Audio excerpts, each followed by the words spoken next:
नमस्कार दोस्तों, मैं प्रवीण प्रताप सिंह।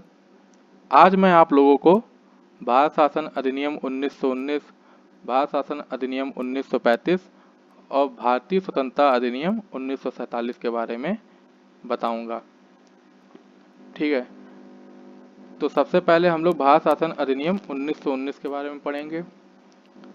आप लोग ये वीडियो पूरा अंत तक देखिएगा और लाइक भी कीजिएगा और सब्सक्राइब भी कर दीजिएगा मेरे चैनल को।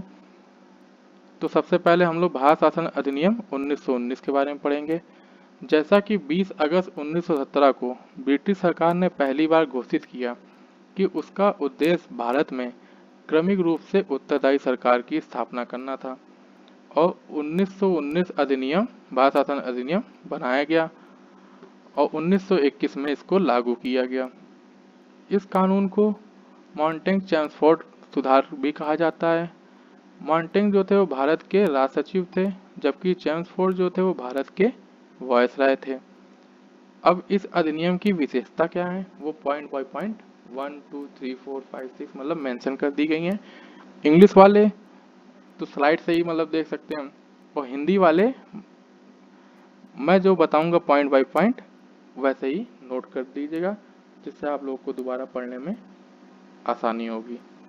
ठीक है, तो सबसे पहले हम लोग अधिनियम की विशेषता में पहला जो पॉइंट है वो है केंद्रीय और प्रांतीय विधान परिषदों को अपनी सूचियों के विषयों पर विधान बनाने का अधिकार प्रदान किया गया, लॉ बनाने का जो अधिकार प्रदान किया गया, लेकिन सरकार का ढांचा केंद्रीय और एकात्मक ही बना रहा।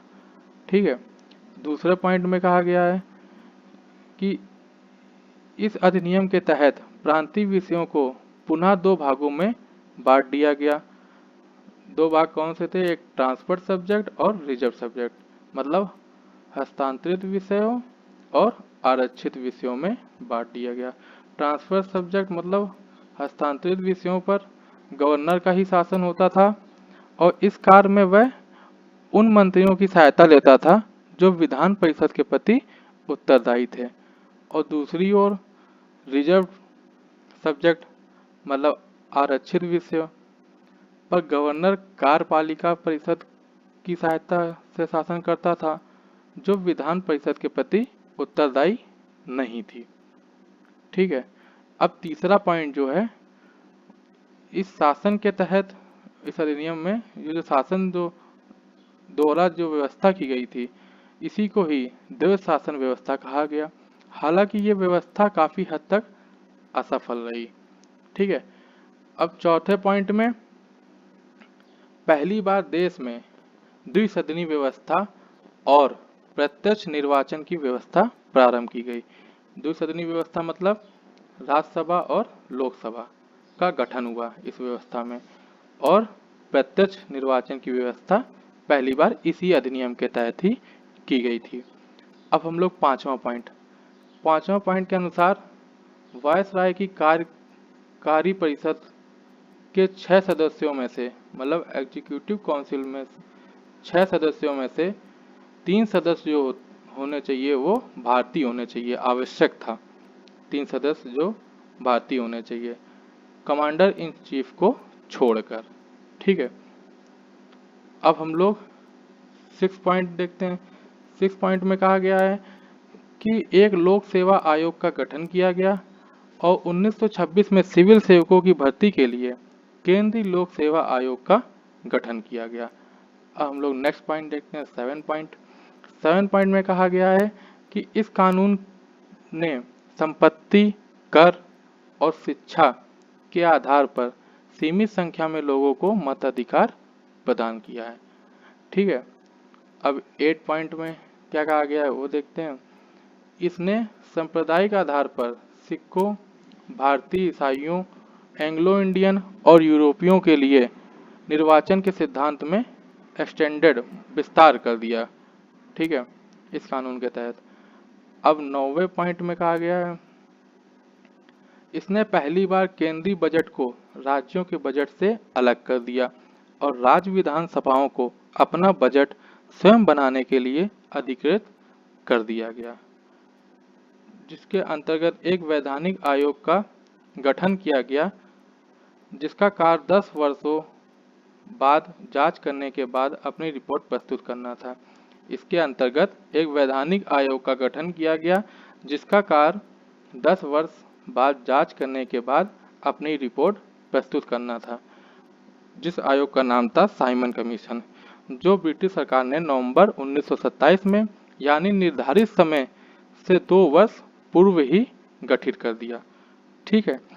नए संविधान में भारत की स्थिति का पता लगाने के लिए सर जॉन साइमन के नेतृत्व में 7 सदस्यीय वैधानिक आयोग के गठन की घोषणा की।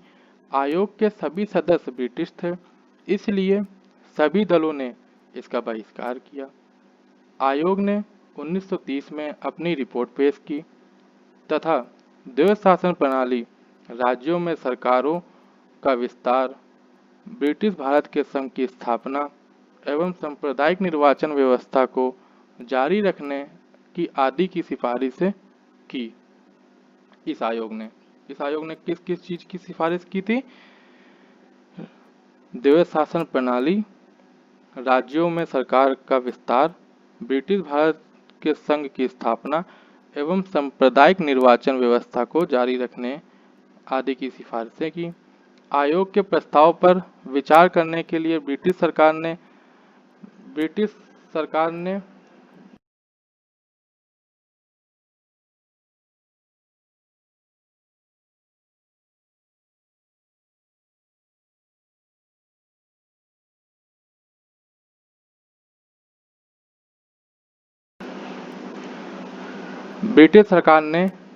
भारत और भारतीय रियासतों के प्रतिनिधियों के साथ 3 गोलमेज सम्मेलन किए। इन सम्मेलन में हुई चर्चा के आधार पर संवैधानिक सुधारों पर एक श्वेत पत्र तैयार किया गया, जिसे विचार के लिए ब्रिटिश संसद के संयुक्त समिति के समक्ष रखा गया। विचार के लिए कहाँ रखा गया? ब्रिटिश संसद के संयुक्त समिति के समक्ष रखा गया और इस समिति की सिफारिश को कुछ अमेंडमेंट के साथ भारत परिषद अधिनियम 1935 में शामिल कर दिया गया। ये साइमन कमीशन की कुछ बातें थी जो मैंने आपको बताई हैं, इसको नोट कर लीजिएगा। इसको मैंने पॉइंट बाय पॉइंट नहीं लिखाया है, इसमें जो साइमन कमीशन में जो कुछ पॉइंट थे उसको मैंने मेंशन कर दिए हैं, इसको आप नोट करिएगा। बाकी मैंने आपको साइमन कमीशन के बारे में बता दिया है। ठीक है, अब हम लोग नेक्स्ट पढ़ते हैं गवर्नमेंट इंडिया एक्ट 1935 के बारे में, भारत शासन अधिनियम 1935 के बारे में। भारत शासन अधिनियम 1935 भारत में पूर्ण उत्तरदायी सरकार के गठन में एक मील का पत्थर साबित हुआ। यह एक लंबा और विस्तृत दस्तावेज था, जिसमें 321 धाराएं और 10 अनुसूचियां थीं। कितनी धाराएं थी? 321 आर्टिकल थे और 10 शेड्यूल थे, अनुसूचियां थीं। अब इस अधिनियम की विशेषता क्या है? इसने सबसे पहला पॉइंट जो है इसने अखिल भारतीय संघ की स्थापना की, मतलब इंडियन फेडरेशन प्रोविंशियल की स्थापना की, अखिल भारतीय संघ की स्थापना की, जिसमें राज्य और रियासतों को एक इकाई की तरह माना गया। ठीक है, एक ही यूनिट माना गया। और इस अधिनियम ने केंद्र और इकाइयों के बीच तीन सूचियों की बनाई, जिसमें पहली सूची को संघीय सूची का नाम दिया गया, दूसरी सूची को राष्ट्र सूची का और तीसरी सूची को समवर्ती सूची। पहली सूची जो थी फेडरल लिस्ट, उसमें 59 आइटम्स थे, विषय थे, और प्रोविंशियल लिस्ट दूसरी सूची, राज्य सूची 54 आइटम्स थे। तीसरी सूची जो थी समवर्ती सूची, मतलब कॉन्करेंट लिस्ट, उसमें दोनों विषयों में 36 विषय थे, दोनों के लिए 36 विषय थे। ठीक है, और इस आधार पर शक्तियों का बंटवारा किया गया। इन सूचियों के आधार पर शक्तियों का जो है वो बंटवारा किया गया। ठीक है, अब जो नेक्स्ट पॉइंट में है कि इसने सभी प्रांतों में द्वैध शासन व्यवस्था समाप्त कर दिया और जो रिजर्व्ड और ट्रांसपेरेंट सब्जेक्ट जो पिछले एक्ट में पास हुआ था, मतलब बनाया गया था विषयों पे, उसको समाप्त कर दिया गया इस एक्ट के अनुसार। ठीक है। और नेक्स्ट पॉइंट में प्रांतीय स्वायत्तता का शुभारंभ किया गया। प्रांतों को स्वायत्तता दे दी गई, वो स्वतंत्र मतलब स्वायत्तता प्रदान कर दी गई उनको। ठीक है। अब नेक्स्ट पॉइंट में क्या कहा गया है, इसने 11 राज्यों में से 6 में द्विसदनी व्यवस्था प्रारंभ की। इस अधिनियम के तहत 11 राज्यों में से 6 राज्यों में द्विसदनी व्यवस्था प्रारंभ की। इस प्रकार बंगाल, बम्बई, मद्रास, बिहार, संयुक्त प्रांत और असम में द्विसदनी विधान परिषद और विधानसभा बन गई। हालांकि इन पर कई प्रकार के प्रतिबंध भी थे। ठीक है। अब नेक्स्ट पॉइंट में इस अधिनियम ने दलित जातियों, महिलाओं और मजदूर वर्गों के लिए अलग से निर्वाचन की व्यवस्था कर सांप्रदायिक प्रतिनिधि व्यवस्था का विस्तार किया। ठीक है। अब नेक्स्ट पॉइंट जो है उसमें इसने मत अधिकार का विस्तार किया। लगभग 10% जनसंख्या को मत का अधिकार मिल गया इसके तहत। इस अधिनियम के तहत 10% जनसंख्या को मत का अधिकार मिल गया। अब नेक्स्ट पॉइंट है, इसने आरबीआई की स्थापना की, जो देश की मुद्रा और साख पर नियंत्रण रखेगी। ठीक है। और नेक्स्ट पॉइंट में इसने न केवल संघीय लोक सेवा आयोग की स्थापना की, बल्कि प्रांतीय सेवा आयोग और 2 या अधिक राज्यों के लिए संयुक्त सेवा आयोग की स्थापना की, मतलब ज्वाइंट पब्लिक सर्विस कमीशन की भी स्थापना की 2 या अधिक राज्यों के लिए। ठीक है। और नेक्स्ट पॉइंट में इस अधिनियम के तहत 1937 में संघीय न्यायालय की स्थापना हुई। ठीक है। संघीय न्यायालय की स्थापना इस अधिनियम के तहत हुई थी 1937 में। अब हम लोग भारतीय स्वतंत्रता अधिनियम 1947 के बारे में पढ़ेंगे। ठीक है। 1935 में वही महत्वपूर्ण पॉइंट थे, उन्हीं में से ही क्वेश्चन आते हैं। ठीक है। और वही महत्वपूर्ण पॉइंट हैं जो जानने के योग्य हैं। अब हम लोग भारतीय स्वतंत्रता अधिनियम 1947 इंडियन इंडिपेंडेंस एक्ट 1947 के बारे में पढ़ेंगे। जैसा कि फर्स्ट पॉइंट में कहा गया, 20 फरवरी 1947 को ब्रिटिश प्रधानमंत्री एटली ने घोषणा की कि 30 जून 1947 को भारत में ब्रिटिश शासन समाप्त हो जाएगा। ठीक है। और इसके बाद सत्ता उत्तरदायी भारतीय हाथों में सौंप दी जाएगी। उत्तरदायी भारतीय हाथों में सौंप दी जाएगी सत्ता को। पर इस घोषणा पर मुस्लिम लीग ने आंदोलन किया और भारत के विभाजन की बात कही। 3 जून 1947 को ब्रिटिश सरकार ने फिर स्पष्ट किया कि 1947 में गठित संविधान सभा द्वारा बनाया गया संविधान उन क्षेत्रों पर लागू नहीं होगा जो इसे स्वीकार नहीं करेंगे।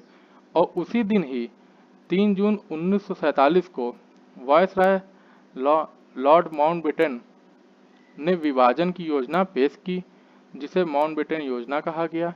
इस योजना को कांग्रेस और मुस्लिम लीग ने स्वीकार कर लिया।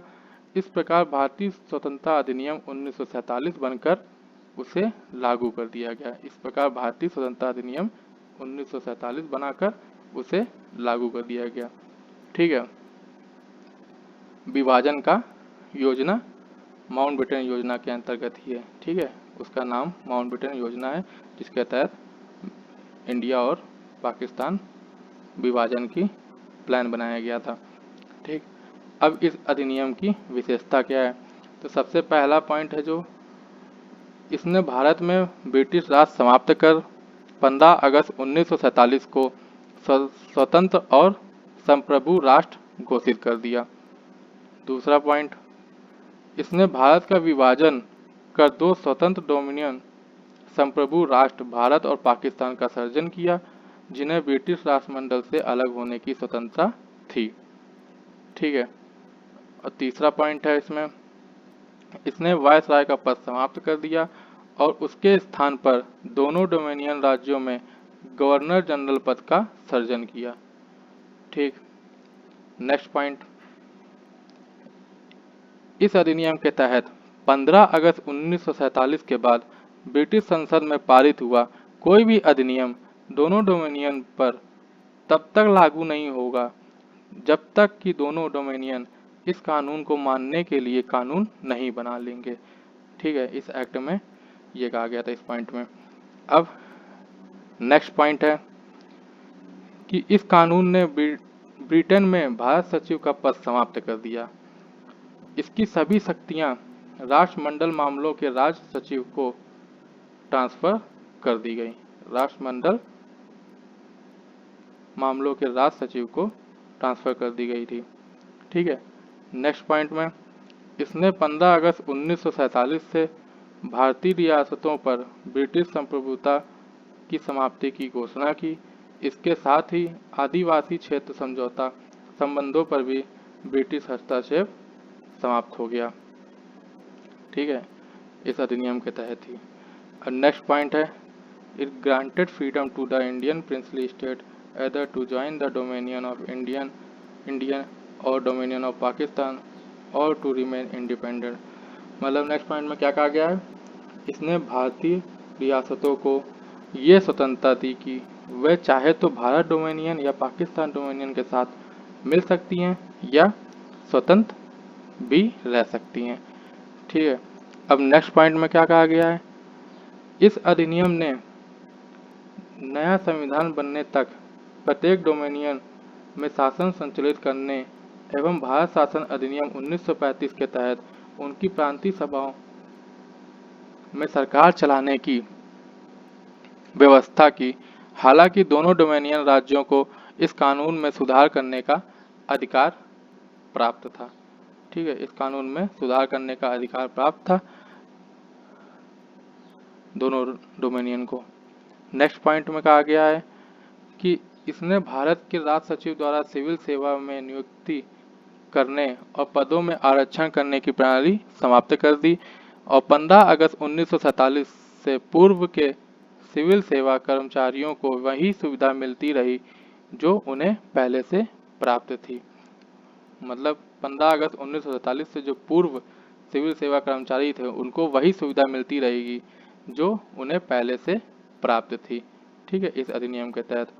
अब कुछ महत्वपूर्ण जानकारी है, जैसे कि 14 और 15 अगस्त 1947 के मध्य रात्रि को भारत में ब्रिटिश शासन का अंत हो गया और समस्त शक्तियां दो नए स्वतंत्र डोमेनियन भारत और पाकिस्तान हो गई कर दी गई।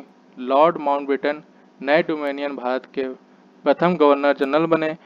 उन्होंने जवाहरलाल नेहरू को भारत के पहले प्रधानमंत्री के रूप में शपथ दिलाई और 1946 में बनी संविधान सभा को स्वतंत्र भारतीय डोमेनियन की संसद के रूप में स्वीकार कर लिया गया।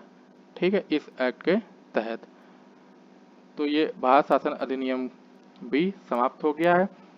अब इसमें एक और पॉइंट है, उसको देख लेते हैं कि first cabinet of free India 1947, मतलब स्वतंत्र भारत का पहला जो मंत्रिमंडल था वो क्या था।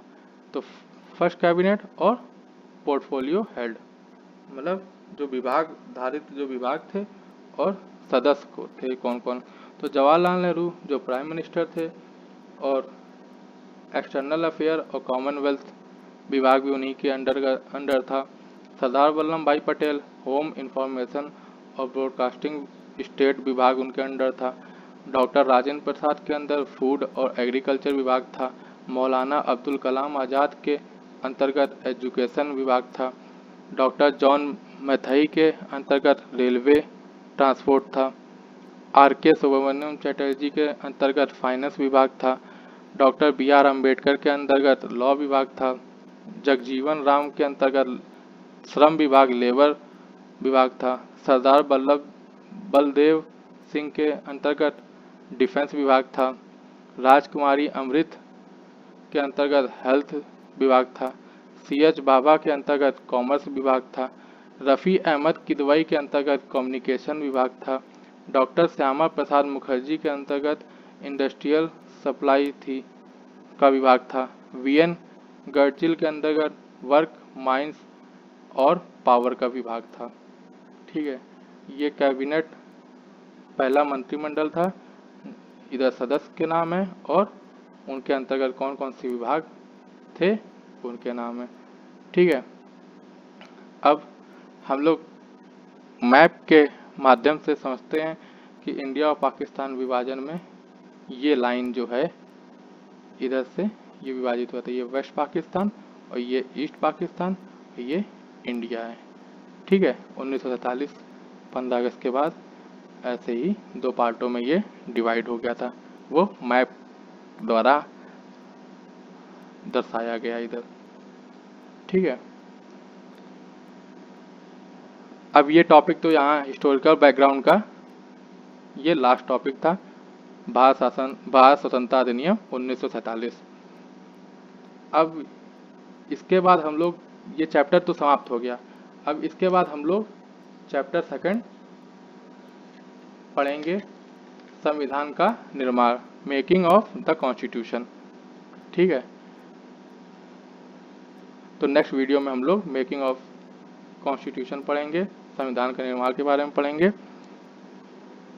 आज के लिए अब ये तीनों टॉपिक समाप्त हो गए हैं। आपने ये पूरी वीडियो देखी होगी और हमारे साथ बने रहिए और अधिक जानकारी के लिए, और हमारे चैनल को लाइक करिए और सब्सक्राइब भी करिए। नमस्ते सभी को मेरा नमस्कार। धन्यवाद इस वीडियो को अंत तक देखने के लिए, और लाइक सब्सक्राइब जरूर कर दीजिएगा।